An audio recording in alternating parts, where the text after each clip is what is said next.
मी आणि दाटसर झटपट होणारा शुरखुरमा आणि गुलगुले कसं करायचं ते बघणार आहोत. 1 कप गूळ घ्यायचा आहे, त्याच्यासाठी 1.5 वाटी पाणी.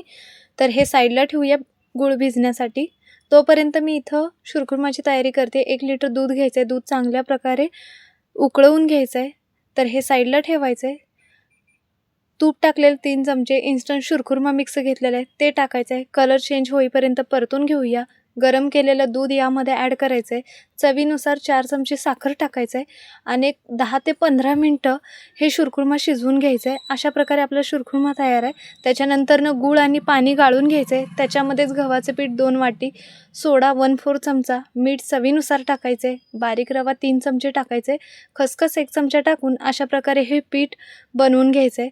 तेल चांगलं कडकडीत गरम करायचं आहे. मीडियम गॅस करून गुलगुल्याची भजी सोडायच्यात. अशा प्रकारे आपले गुलगुले पण तयार आहे. याचा फुल व्हिडिओ माझ्या चॅनलवरती मिळेल. साहित्य खाली डिस्क्रिप्शन बॉक्समध्ये